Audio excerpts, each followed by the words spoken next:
Good morning, good afternoon, good evening for those who are watching across different time zones. My name is Ku Alagan, and today I'm going to take you through a quick Excel tutorial on how to consolidate multiple tabs across an Excel workbook. Now, me being from the non-profit sector, I've taken a typical income statement that's used across Ontario hospitals here in Canada. And as you can see, you've got consolidated tab here with the years 2023 through to 2020 and split by Division A through to Division E. Now, the goal here is to sum the Division A through to Division E into the consolidated tab. Now, you might be wondering why this exercise come about. Well, let's just say you're championing a budgeting process in an organization where you've got a set of standardized templates that need to be distributed out to contributors across the organization for them to input their budget data, send them back for you to then consolidate. I've seen two different methods done in the past, and I'm going to be sharing that with you today, as well as an approach that I've taken myself that I've been using for the last 15 years when I approach these type of consolidation exercises. Now, without further ado, let's jump into the first one. And this is typically used from many organizations that I've seen and still prevalent in today's organizations. And it's the age-old technique of equals. Let's select Division A. We want to get the revenue for 2023, and that's cell D7.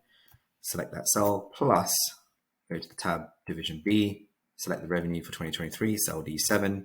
Because these are standardized templates, that we have the same exact cell that we want to grab the numbers from.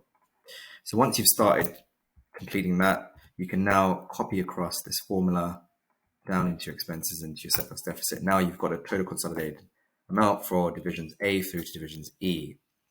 Now, the problem with this approach is that, okay, it's great for an organization that's static, but rarely do organizations are static these days. You've got to be nimble, you've got to be dynamic.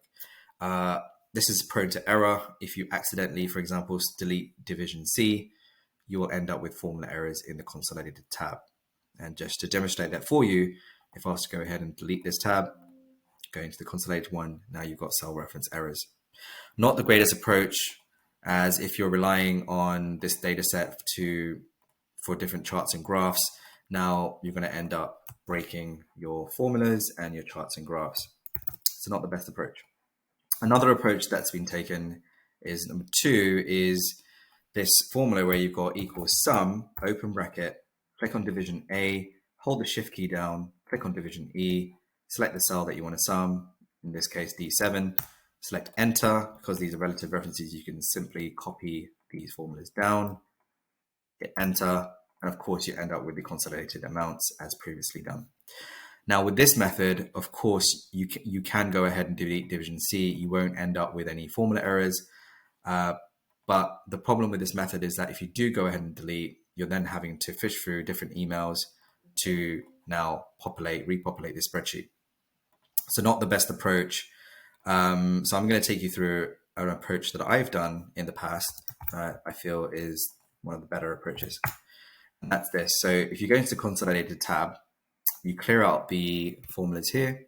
And I'm going to use this as a skeleton for this exercise. So what I'm going to do is copy this sheet and create a copy, put one in front of Division A, rename this, put an arrow, and I'm going to copy this sheet and move it to the end, put another arrow facing the opposite way.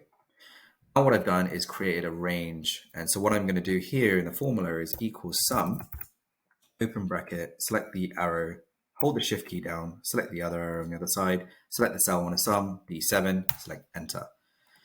Copy the formulas across, copy them down, and now of course you end up with the same consolidated totals as you did before. However, this is great way to isolate different divisions. So let's say you went to a meeting from management and they want to say, hey, we want to see the consolidated picture without Division C. Well, all you simply need to do in your model is simply drag and drop Division C outside of this range, and now you get your total consolidated amount.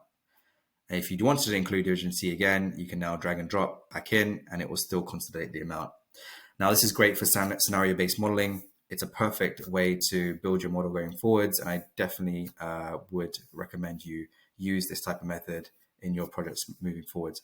Now, I always find this useful. If you have, please give it a thumbs up, share your comments, share the video as you like. And thank you for watching.